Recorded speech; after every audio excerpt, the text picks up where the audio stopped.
Recording in progress. Listo, hermano. ¿Perdón ya?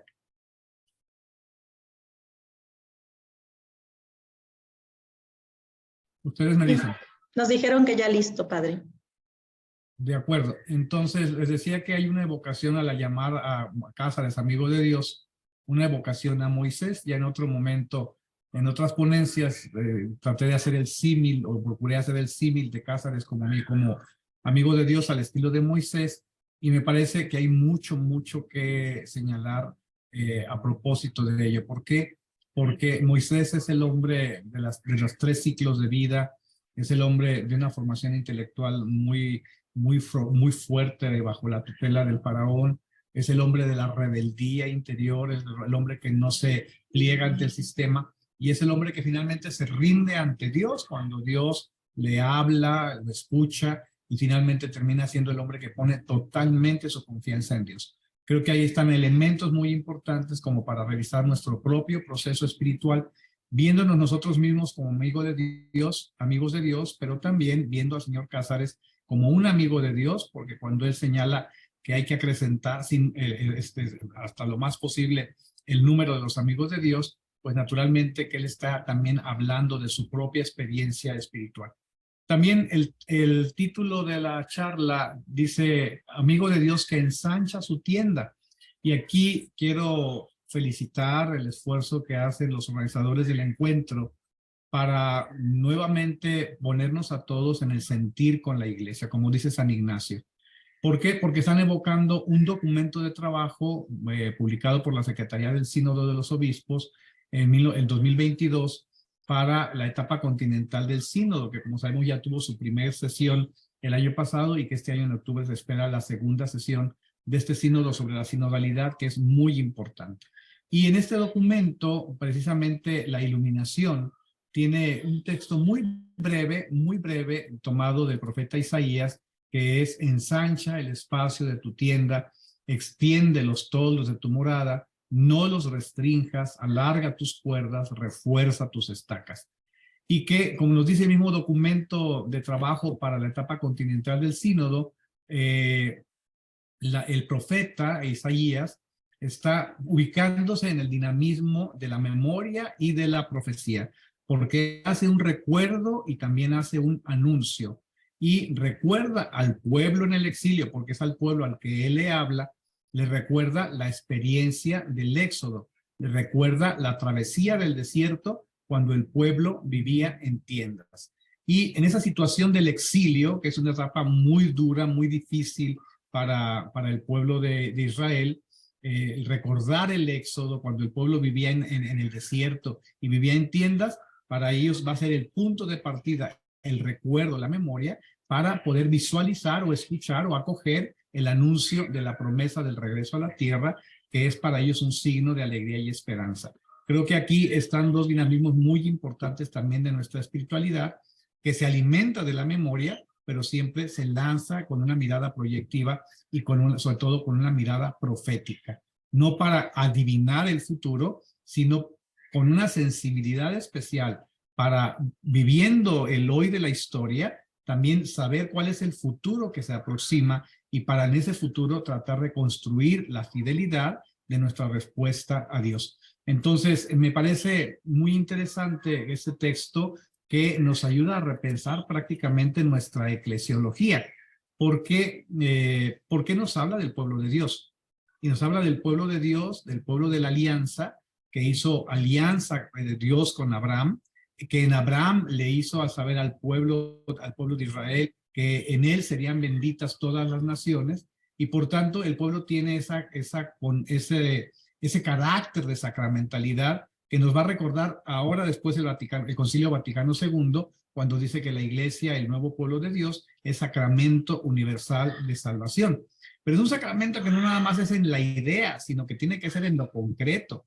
Por eso lo concreto de lo que dice ese texto de Isaías es importante, porque nos está diciendo cómo en el modo en que vivimos, en la amplitud de nuestro corazón, en nuestra fidelidad y nuestra confianza a Dios, podemos nosotros visualizar la vida de la iglesia en el cumplimiento de su misión, y sobre todo viendo con alegría y con esperanza el futuro, porque muchas veces somos fatalistas y vemos como que el futuro nos está deparando situaciones muy difíciles, situaciones que nos sofocan, no vemos a los muchachos en la iglesia, vemos una polarización dentro de la misma iglesia entre algunos que quisieran diluir la iglesia en la vida del pueblo y otros que quisieran cerrar la iglesia como un monolito distinto de la vida del pueblo.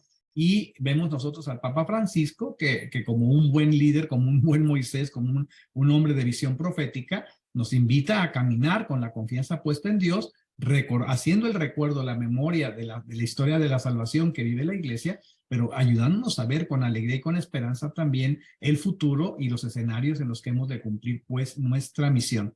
De manera que me parece interesantísimo este tema de recordar la experiencia del Éxodo, que como sabemos tiene para nosotros una cualidad típica y simbólica precisamente en el tiempo de la Cuaresma, que es tiempo de desierto.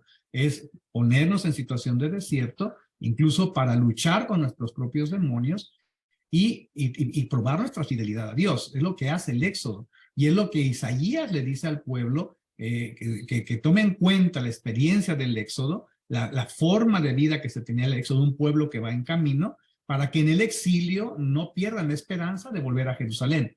Porque recordemos nosotros que después de que se constituye el pueblo de Israel, después de que David logra unificar a las tribus de Israel, vienen las grandes divisiones y finalmente viene el exilio, donde Nabucodonosor en el siglo VIII va a mandar, va a sacar a los israelitas de su tierra, que porque se habían olvidado de la alianza con Dios, habían perdido la fidelidad al único Dios, se habían ido tras otros dioses y habían pecado. Y entonces el pueblo, al no respetar la alianza, el pueblo pierde su identidad, porque es el pueblo de la alianza. Y cuando el pueblo se olvida de la alianza con Dios, pierde su identidad y entonces se fragmenta, se atomiza. Y es cuando viene esta experiencia que es la del exilio. ¿Por qué? Porque se sobrepondrá el poderoso, se sobrepondrá el hombre, el político, el rey, que tiene ambición y que tiene modos de control. ¿Para qué? Para conducir todo según sus intereses, porque no tiene un pueblo que tenga capacidad de ofrecer resistencia a un proyecto, porque tenga un proyecto más grande y más importante, que es el proyecto de Dios. Cuando nosotros no tenemos un proyecto de vida, asumimos el proyecto de vida que los demás nos ofrecen.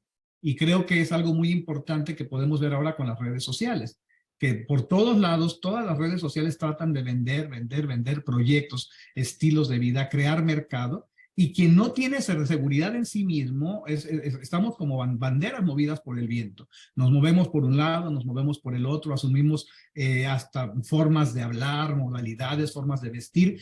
¿Por qué? Porque nos están invitando a hacerlo quienes nos ofrecen proyectos alternativos al que podríamos nosotros tener, pero que a veces está tan diluido porque lo vivimos en la inconsciencia y no tenemos mucha claridad de cuál es nuestro proyecto, o como personas o en nuestra pertenencia a la iglesia como iglesia. Por eso creo que este dinamismo de situarnos entre la memoria y la profecía es muy importante para nuestra espiritualidad. Y creo que es algo que vamos a encontrar también de alguna manera en el señor Cázares, que por un lado tiene como mucha claridad del proceso histórico que a él le toca vivir, no se queda anclado en el proceso histórico, da un paso hacia adelante y alcanza a visualizar la ruta de futuro que su iglesia, y de la cual él es responsable, tiene que caminar. ¿Para qué? Para ser pueblo precisamente, para ser pueblo, porque lo que hace el señor Cázares es tratar en aquella dispersión del pueblo, porque le toca una diócesis donde está concentrada una parte de la población importante en la parte norte del estado de Michoacán, pero en la parte central y sur de Uruapan hacia abajo está la población completamente dispersa. Y entonces, ¿qué va a hacer el señor Cázares con la visita pastoral? ¿Qué va a hacer el señor Cázares con las instituciones que va él impulsando para darle solidez al proyecto diocesano? Va a potenciar el sentido de pueblo, el sentido de pertenencia, pero de pueblo de Dios, quizá no en estos términos porque no es el lenguaje de la eclesiología de la época, porque en la eclesiología de la época, recuerden ustedes, al señor Cázares, después del Concilio Vaticano I, le queda bastante claro la centralidad del pastor, y que se hiere el pastor y se dispersan las ovejas, y que era lo que los movimientos liberales trataban de hacer. Acabar con la jerarquía de la iglesia, acabar con el Papa en Italia. Él lo vive cuando se suspende el Concilio Vaticano I, pero había tenido una experiencia muy grande de una iglesia que está en todo el mundo, que es universal, pero también de una iglesia que tiene un pastor. Y lo que se trató en el Concilio Vaticano I, además de las discusiones de muchos temas muy variados y ricos que seguramente impactaron su conciencia, el señor Cázares le queda muy claro lo que es la fidelidad al Papa, y él como obispo tendrá muy claro el lugar que tiene como obispo. Yo cuando hago reflexiones o trato de reconstruir en mi imaginación la historia del señor Cázares, me pregunto cómo un hombre tan austero, cuando nos narra, por ejemplo, las llegadas a la visita pastoral, que era una verdadera fiesta para los pueblos, cómo el señor Cázares, que sí sabemos que buscaba que no se hiciera mucho dispendio ni que hubiera muchas festividades en torno a su persona, ¿por qué permitía aquello? Lo permitía, ¿por qué? Porque entiende en la cultura michoacana que la fiesta es identidad del pueblo.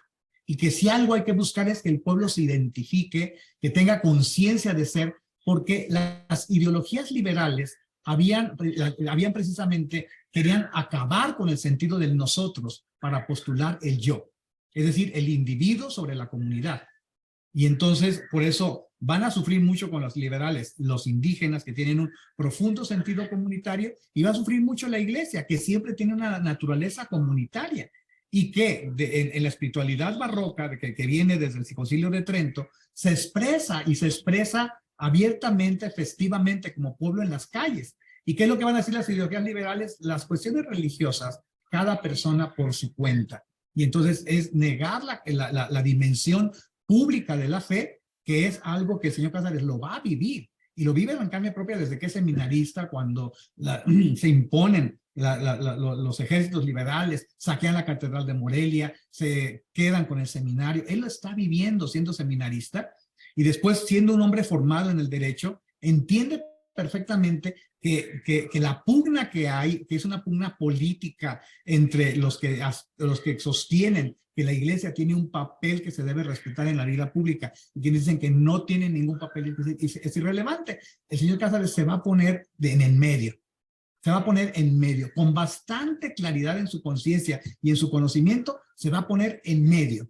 Es decir, de alguna manera va a asumir aquello que señalaron los obispos en 1874, cuando después de que Lerdo de Tejada quiso elevar a rango constitucional las leyes, lo hizo, a rango constitucional las leyes de reforma. Los obispos van a emitir una famosa carta pastoral, los arzobispos, los grandes arzobispos del entonces, el señor Loza, el señor Labastida y el señor Ruiz de Chávez, Juan Ignacio Arciga Ruiz de Chávez, una carta donde dicen en pocas palabras, señalan algunos rubros en los que la iglesia debe vivir dentro del margen de la ley. Y el señor Cázares es un abogado, y entonces él va a decir, vamos a vivir dentro del margen de la ley. Nosotros no tenemos al señor Cázares peleando con ninguna autoridad. No tenemos al señor Cázares peleándose por transgredir la ley. Dice, ¿cuáles son los límites que nos deja el margen de la ley? Ahí hay que movernos, es decir, no hay que desgastarnos en un pleito innecesario, sino hay que construir el pueblo. Y lo que hace el señor Cázares, me parece a mí, es precisamente con todo su despliegue apostólico, con las instituciones que cuida, las que son propias de la iglesia y las que él mismo va creando, va precisamente a ayudar a que el pueblo sea el sujeto, no las élites que gobiernan. ¿Por qué? Porque si nosotros leemos, se puede leer el libro el artículo del liberalismo triunfante de Luis González y González, que está en la Historia de México, de Historia de México, del Colegio de México. Es muy interesante porque él dice, cuando habla de las elecciones de un pueblo que se da a sí mismo una forma de gobierno democrática, pues que era un gobierno de élites, porque la gente no participaba. Y no participaba, ¿por qué? Porque vivían en la sobrevivencia, vivían para sobrevivir. O sea, trabajaban para vivir, no era un pueblo enriquecido, era un pueblo pobre, un pueblo ignorante, un pueblo analfabeta. Eran muy pocas las personas que sabían leer, y entonces el pueblo no podía ser sujeto. ¿Y qué es lo que hace el señor Cázares? Va a contribuir desde la misión que le toca a la subjetividad del pueblo, que el pueblo se constituya como sujeto. Y lo va a hacer ¿cómo? Pues lo va a hacer con las instituciones, las mismas que tiene la iglesia, pero comprometiéndose él personalmente con su cercanía, porque él sabe que es el pastor de la iglesia y que en torno al pastor se congrega el rebaño. Entonces, ¿qué va a hacer? Un pastor que es itinerante, que se desplaza por toda la geografía de la diócesis durante 30 años, congregando, literalmente, porque incluso sabemos que donde había caseríos hizo formar pueblos. ¿Para qué? Para que la gente no estuviera dispersa, porque como buen pastor sabe que la gente, el rebaño disperso es vulnerable. Y entonces, ¿qué hace el señor Cázares? Va a constituir los caseríos en pequeños poblados.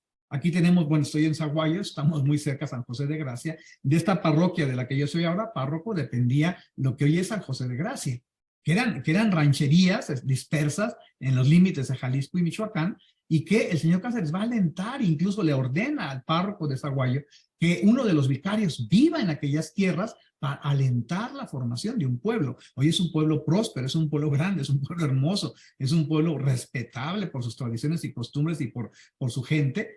Y ese era una dispersión de rancherías que va a congregar. Y lo mismo hace en Tierra Caliente.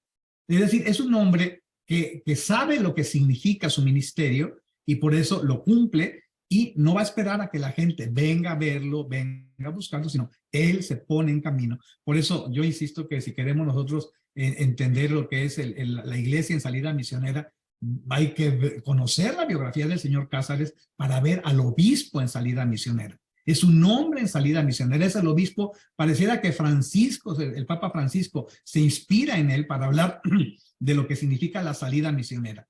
¿Por qué? Porque él se pone en camino, y se pone en camino precisamente para ir ayudando a crear la identidad y ponerse al servicio del pueblo, y cuando alcanza a percibir las necesidades y ve a un pueblo también disperso, por un lado, luego un pueblo que se debate en ese no existir la comunidad, porque lo que existe es la persona, el yo. Entonces, ¿qué es lo que hace el señor Cázares? Va a formar el sentido del pueblo, el sentido de iglesia, el sentido de pertenencia. Y por eso digo, pues el Señor tolera que haya esas manifestaciones en torno a su persona, las permite. ¿Por qué? Porque le da identidad. Es algo muy hermoso, porque el señor Cázares no pelea con los indígenas, no pelea con sus fiestas, como tenemos otros personajes de la época contemporánea que van a pelear con los indígenas, que dicen su religiosidad es una religiosidad que no corresponde a la religiosidad católica. El señor Cázares no va a pelear con ellos. ¿Por qué? Porque acabarles con la fiesta, acabar con sus modos de expresión religiosa, es acabar con el pueblo, porque la fiesta le da identidad. Entonces, lo que él permite incluso que en torno a la vista pastoral se hacen esas bienvenidas que le hacen, esas despedidas, que salen los jinetes a caballo a despedirlo, salen a recibirlo, tocan las campanas, la gente se congrega, arreglan las calles, es darle al pueblo identidad. Pero no hacía solamente eso, si no recibía el honor, sino se ponía a trabajar, y se ponía a trabajar como en la enseñanza. Porque al final de cuentas lo que urgía era el cambio de la mentalidad. Que el pueblo se descubra sujeto supone un cambio de mentalidad. Como hoy nosotros, el cambio de mentalidad que nos pide esta revolución eclesiológica de alguna manera, que no es de Francisco, es del Vaticano II. Francisco lo que hizo fue desempolvar lo que de la crisis de la recepción del Vaticano II dejó. Dice pues, Francisco, basta de crisis de la recepción, vamos a retomar el Concilio Vaticano II en el punto pueblo de Dios, pueblo peregrino, sacramento de salvación, para que en este momento histórico la iglesia sea sacramento de salvación, pero se constituya como pueblo. Y entonces es un pueblo en camino. Digo todo esto por esta evocación pues del texto de Isaías, que nos recuerda al pueblo en el exilio, y al pueblo en el exilio Isaías le recuerda la experiencia del éxodo y la travesía del desierto. Y entonces, ¿qué es lo que le dice Isaías al pueblo? Dice, hay que ampliar la tienda. Es decir, hay que hacer más grande la tienda para que quepan todos. ¿Por qué? Porque en el exilio vivía un puñado de personas que estaban lejos de Jerusalén y querían volver a Jerusalén, pero recuerden ustedes que el contacto con otras culturas va a hacer que algunos judíos pues simpaticen con otras culturas, con otras religiones. Y entonces vamos a tener judíos que van a ser simpatizantes de distintas confesiones religiosas, y se les empieza a ver con desprecio, y empiezan a entrar elementos de renovación, helenistas, por ejemplo, en el mundo judío, que contrastan con la manera de ser pueblo del pueblo de Israel. Y entonces, ¿qué es lo que se hace? Se empieza la fragmentación, un poco lo que vivimos ahora. O sea, no la piensas como yo, me encierro en mi propio mundo y tú sigue tu camino y yo sigo el mío.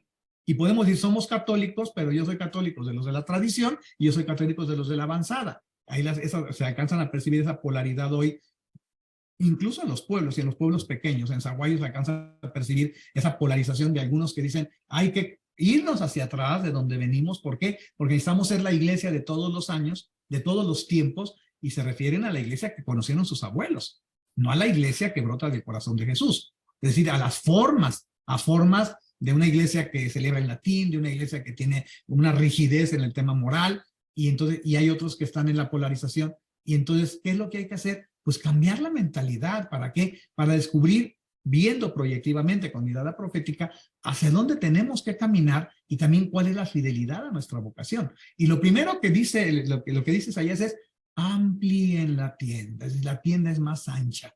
No eres solamente tú y los que te caen bien. No eres solamente tú y los que te simpatizan. El pueblo de Dios es más ancho, es más grande. ¿Por qué? Porque está detrás la promesa de Dios. A través de ustedes, la bendición de Dios llegará a todos los pueblos. Entonces, ¿qué es lo que se necesita? Un corazón abierto a todos los pueblos, a la diversidad. Un corazón abierto, ¿por qué? Porque solamente así puedes comunicar la bendición de la que eres portador. Por eso, ensancha tu tienda, amplía tu tienda, que significa que quepan todos. Hoy eso lo llamaríamos nosotros inclusión. Es un lenguaje inclusivo. Lenguaje inclusivo no en el sentido del todes, todas, eso yo no estoy de acuerdo con ello. Es un lenguaje donde no podemos hablar de iglesia pensando en que la iglesia soy yo y mi pequeño mundo, sino que la iglesia es más amplia, es más grande y que mi corazón debe ser tan grande para que en él quepan todos. ¿Por qué? Porque como pueblo de Dios somos un signo universal de salvación para todos. ¿Cómo lo vivió el señor Cázares? De una manera me parece tan sencilla, hoy nos parecería tan sencilla, pero que en su momento fue revolucionaria.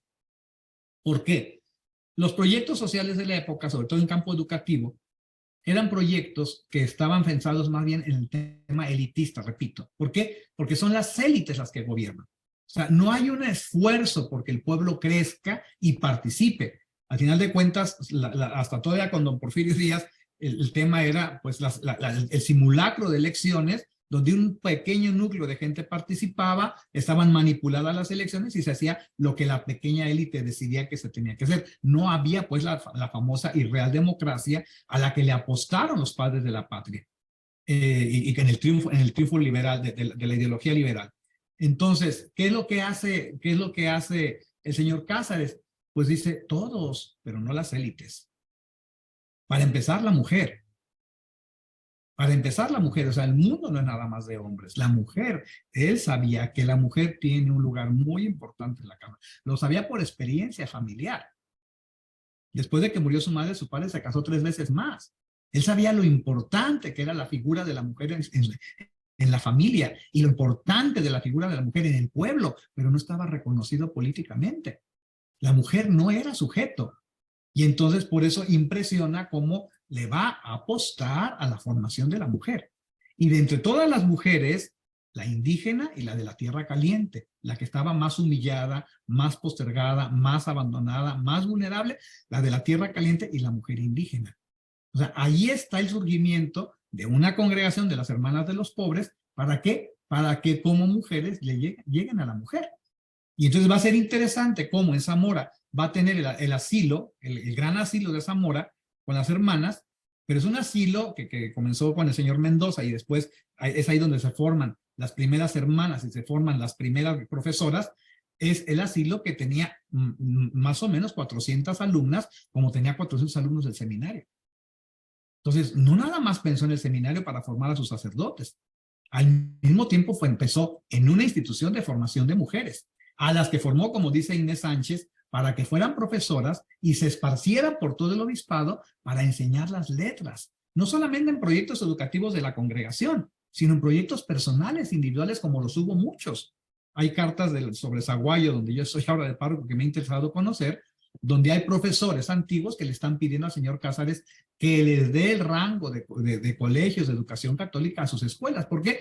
Porque la gente que se formaba y tenía conocimiento en su casa, en la sala, con el método lancasteriano, ponían unas banquitas o cajas de, imagínense ustedes, cajas de fresa o de fruta, y ahí sentaban a los niños y les enseñaban las letras.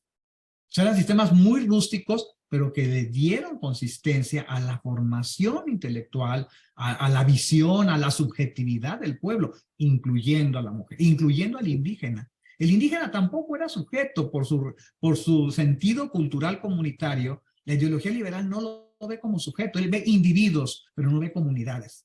Quienes viven en comunidades indígenas, han estado cerca de ellas, sabemos lo importante que es lo comunal para el indígena, es muy importante. Desafortunadamente en nuestros tiempos también se está perdiendo el sentido comunal, pero sigue vivo el sentido comunal. Pero la ley liberal, la ideología liberal no reconoce lo comunal. Y entonces, ¿qué es lo que hace el señor Cázares? A los pueblos indígenas. A los pueblos indígenas, así, y en purépecha, él va incluso le van a pedir sacerdotes que hablen purépecha. Se dice que él también conocía el purépecha, que podía expresarse en purépecha, que los entendía. ¿Y es para qué? Precisamente para caminar con el pueblo. Dice Inés Sánchez, dice, me mandó porque sabía el purépecha y me mandó con su ilusión de que aquellos pueblos se civilizaran, es decir, que crecieran, yo ahora lo diría con estas palabras, que crecieran como sujeto. Entonces, creo que ahí es muy importante cuando se dice amplía los toldos, el señor Cázares es ampliemos la pertenencia al pueblo de quienes no son pueblo, porque no son protagonistas, no tienen derecho, no son tomados en cuenta, están excluidos, como son la mujer en la vida social, el indígena, y de entre las mujeres indígenas y las mujeres de la tierra caliente. Entonces, creo que ahí ampliar el sentido de pueblo, hoy nos podría a nosotros, también nos provoca. Repito, porque tenemos a veces visiones muy estrechas de la iglesia.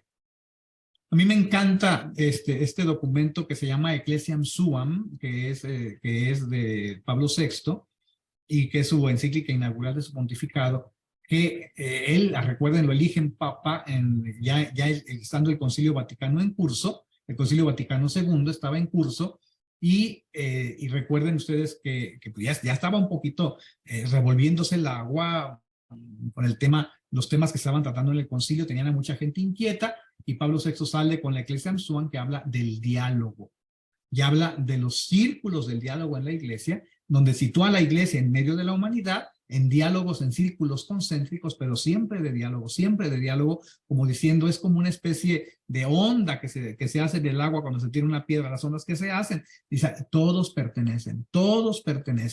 No podemos decir, yo soy el que pertenezco, yo tengo el modo, sino hay un espíritu muy abierto. Esto tiene mucho que ver con el diálogo con las culturas. Nosotros vivimos en una cultura católica monolítica en México, pero quienes conocen la vida del Oriente, en África, o en México, incluso en los pueblos indígenas, vemos que el ser iglesia se es iglesia de manera distinta. Pero no nos lo logramos imaginar, y como no logramos imaginárnoslo, entonces cuando pensamos que alguien es iglesia de manera distinta a mí, siento que no es iglesia. ¿Por qué? Porque yo tengo la verdad, tengo la piedra filosofal, tengo el sentido, y entonces hay que ubicarnos, ¿verdad? Y por eso el tema de la memoria es muy importante. ¿De dónde venimos? ¿De dónde venimos como pueblo de Dios? Entonces, recordar nuevamente a Moisés, el amigo de Dios, y Jesús de Nazaret, que es el nuevo Moisés, a mí me hace pensar en Cázares como el amigo de Dios, otro Moisés que en su momento va a agarrar la misión, porque el Señor se la confía, de caminar con su pueblo, literalmente lo hizo, se puso a caminar con su pueblo. ¿Por qué? Porque caminó la geografía de la transitó a caballo y cargado en la litera, lo recorrió desde que fue obispo, como en 78, mayo del 79 comienza, y en 1909, días antes de morir, está en la última visita pastoral. ¿Y todo eso era para qué? Para formar al pueblo, y formarlo en la conciencia, y formarlo en las letras, formarlo en la fe. Es decir, por los dos caminos por los cuales se accede a la verdad en el pensamiento católico, que es la fe y la razón, por esos dos caminos formar al pueblo. Formar la razón, el entendimiento por las letras, ¿para qué? precisamente para poder llegar a un razonamiento y formar la fe. ¿Para qué? Para que con la luz de la fe también acceder a la verdad. ¿Qué es lo que Dios quiere? El discernimiento. Y entonces son las dos grandes apuestas del señor Cázares, por eso la importancia de los catecismos, por eso la importancia de las escuelas. Y le apuesta a los catecismos y a las escuelas como le apuesta a los espacios litúrgicos, a los templos, como lugares de congregación y de identidad del pueblo. Tan solo veamos el santuario de Guadalupe, que era su catedral, el proyecto de su catedral, cuando uno lo ve y trata uno de leer, por ejemplo, ¿cuáles son las columnas de la iglesia? Los santos.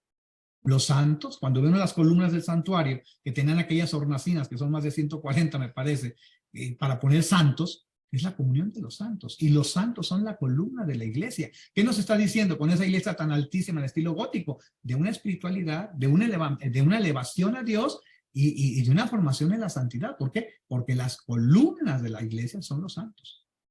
Y entonces basta con que veamos pequeños detalles en la arquitectura, en el modo en que realiza las cosas, para que nos demos cuenta del pensamiento que él tiene. Una iglesia enorme, enorme, enorme, enorme, para una ciudad chiquita, chiquita, chiquita. ¿Qué significa? Es una iglesia donde todos quepan. Donde todos quepan. Una iglesia para todos, no es una iglesia chiquita donde nada más caben unos, no, es una iglesia donde todos quepan. Probablemente, yo creo que para cuando el santuario estaba proyectado, pues la tercera parte de la población podría haber cabido perfectamente en toda la iglesia. Y una iglesia que se congrega en torno al pastor, y el pastor con el ministerio de la palabra. Porque ese es el punto, la palabra. Mañana vamos a escuchar el domingo, en la contemplación de la transfiguración, a Jesús con Moisés, a Jesús con Elías, y la palabra que dice, escúchenlo, la escucha.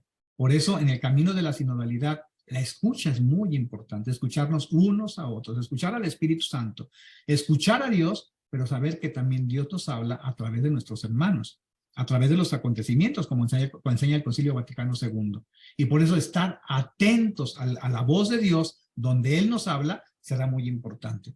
El señor Cázares tenía muy claro el tema ese de la palabra. ¿Por qué? Porque en su cátedra, la cátedra del obispo, que congrega al pueblo, que está en una posición de liderazgo, su liderazgo es espiritual y lo principal de su liderazgo es la palabra. Por eso él va a ser un gran predicador. Un predicador que era, como dicen algunas de las personas que narran su predicación, un estilo claro, directo, llano, sencillo, comprensible, que daba gusto oírlo. Tanto en la predicación como en las charlas amenas que tenía con la gente, porque era muy platicador, le gustaba charlar, era un buen conversador. Entonces, la palabra va a ser para él muy importante. Entonces, ensanchar los toldos, dice el texto de Isaías, dice, alarguen las cuerdas. Es el otro elemento estructural de las tiendas. No solamente es el toldo, no solamente es las lonas. Pues, acaban de hacer, me parece, un ejercicio, los que están en presencial, acaban de hacer un ejercicio para construir las tiendas y vieron lo que significa esto. Entonces, no solamente son los toldos, son las cuerdas, que es un elemento estructural. Nos dice el documento de trabajo para el sínodo, dice, es un elemento estructural que equilibra la tensión necesaria para evitar que la tienda se derrumbe con la flexibilidad. Es tensión y flexibilidad. Tensión y flexibilidad. Es decir, la firmeza, pero también la flexibilidad. Creo que el señor Cázares también podemos encontrar, aunque algunos pudieran discutirlo, porque la imagen que tenemos de él, o que muchos tienen de él, yo no la tengo así, es de un hombre rígido. Me parece que era un hombre flexible. Hay temas interesantísimos en la forma como atendía los asuntos y la flexibilidad con la que lo hacía. Como aquel sacerdote de Tierra Caliente al que acusaban porque decían que sus modales eran todo menos sacerdotales, porque traía siempre un arma, porque traía chaparreras, vestía con chaparreras, porque andaba con el alcohol, porque fumaba, y entonces lo están acusando y acusando y acusando para que el señor Cázares ponga remedio con ese sacerdote, que su estilo de vida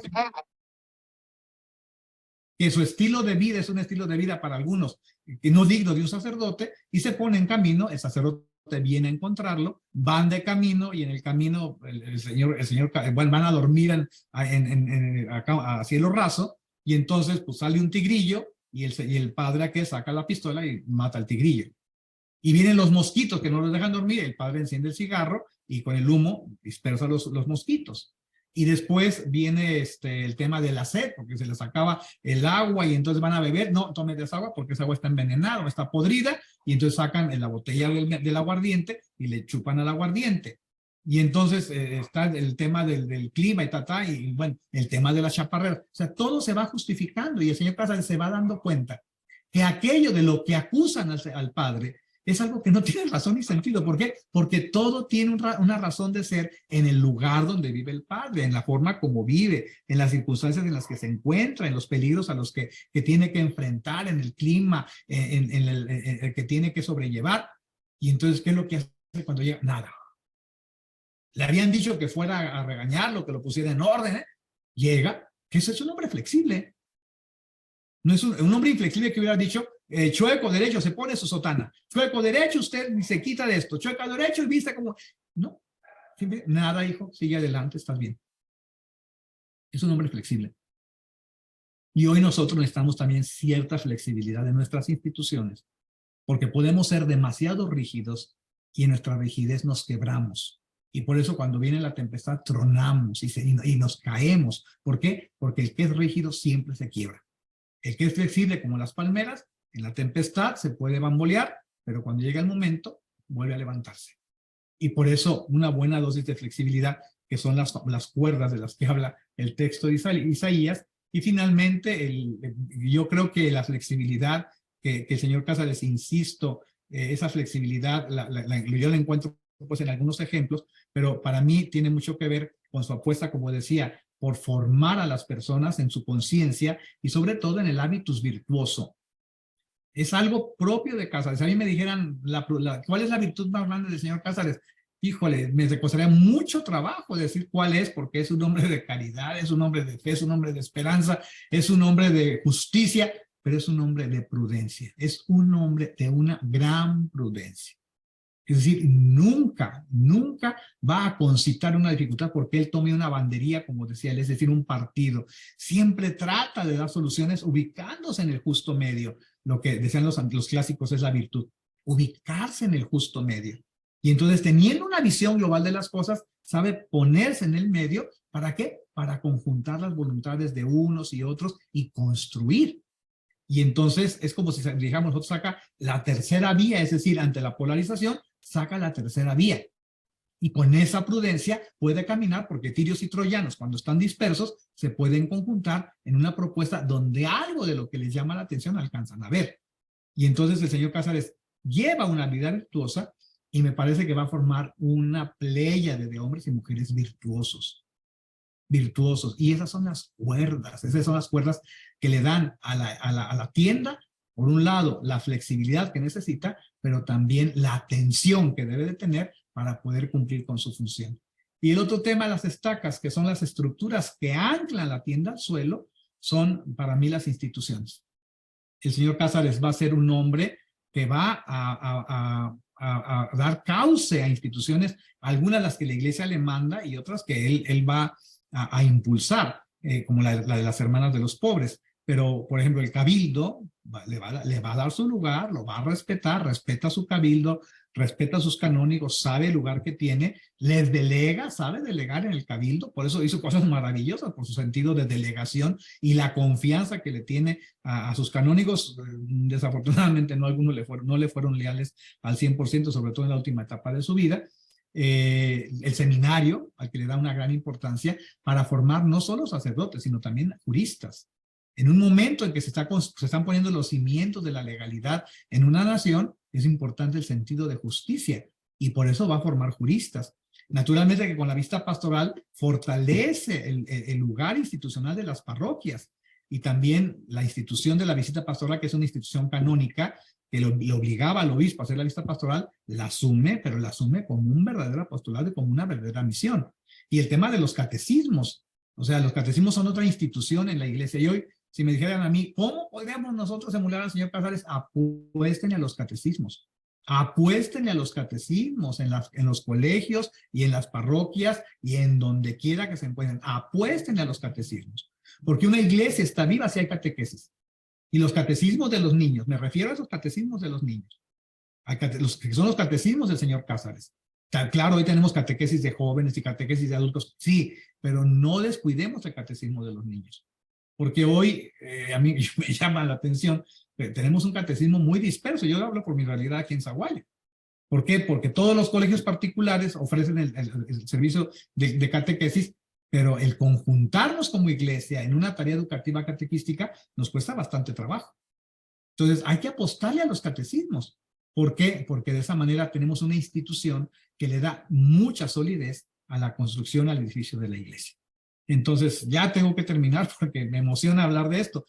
Tenía otras cosas que decir, pero tengo una misa en encuentro sacerdote para que me supliera y tengo que irme a celebrar una misa aquí a una iglesia que está en mi jurisdicción.